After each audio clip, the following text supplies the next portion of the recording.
ఏమండి, మన రాష్ట్రంలో చంద్రబాబు నాయుడు గారి నేతృత్వంలో టెక్నాలజీలో ఒక అద్భుతం సృష్టించబోతున్నారండి.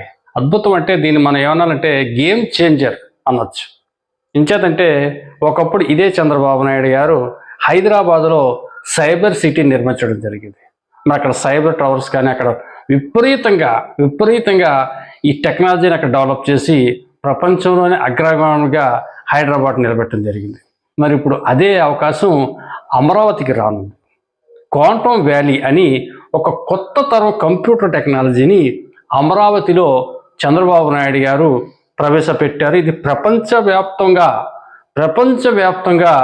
జరిగేటువంటి ప్రక్రియకు అమరావతిలో శ్రీకారం చుట్టడం అనేది మరి రాష్ట్ర ప్రజలకు గర్వకారణంగా మనం చెప్పచ్చు.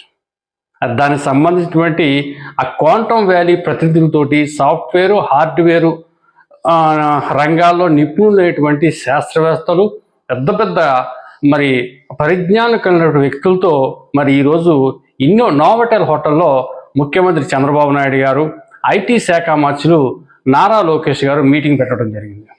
పెట్టి మరి వాళ్ళు ఏ విధంగా టెక్నాలజీని మనకి ఇవ్వబోతున్నారు, భవిష్యత్తులో మరి హైదరాబాద్ మించినటువంటి టెక్నాలజీ అమరావతి కేంద్రంగా ప్రపంచానికి మనం ఏ విధంగా ఇవ్వబోతున్నాం అనే విషయాలన్నీ కూడా ఈరోజు అక్కడ తెలుసుకోవటం జరిగింది.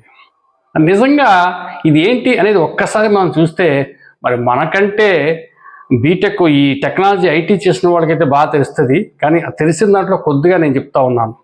యాక్చువల్లీ మనకు ఇప్పుడు దాకా సాంప్రదాయ కంప్యూటర్ గురించి మటుకు మాత్రమే తెలుసు. ఈ సాంప్రదాయ కంప్యూటర్తో పోల్చుకుంటే ఈ క్వాంటమ్ టెక్నాలజీ అనేది క్యూబిట్లతో కూడినటువంటి టెక్నాలజీ. మరి ఈ టెక్నాలజీ చాలా వేగంగా ఉంటుందండి, హై స్పీడ్.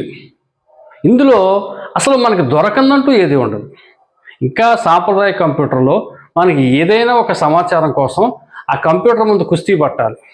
డేటా సైన్స్ అయినా సరే లేకపోతే ఇతరత్ర ఏదైనా సబ్జెక్టు కోసం సరే మనం అక్కడ కూర్చుని కుస్తీ పట్టని పరిస్థితి.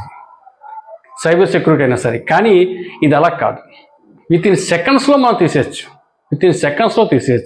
అది కేవలం సాఫ్ట్వేరే కాదు, ఔషధ రంగం కావచ్చు, నిర్మాణ రంగం కావచ్చు, తయారీ రంగం కావచ్చు, ఉత్పాదక రంగం కావచ్చు, హెల్త్కి సంబంధించింది కావచ్చు.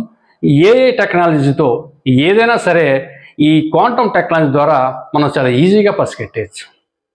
మరి ఇటువంటి టెక్నాలజీ మన రాష్ట్రంలో రావటం నిజంగా మన యొక్క అదృష్టంగా మనం భావించవచ్చు. మరి దీన్ని అంచెలంచెలుగా అభివృద్ధి చేసి మరి 26 జనవరి నుంచే ఈ యొక్క కార్యకలాపాలు స్టార్ట్ చేసేసి మన రాష్ట్రంలో మరి ఎంతో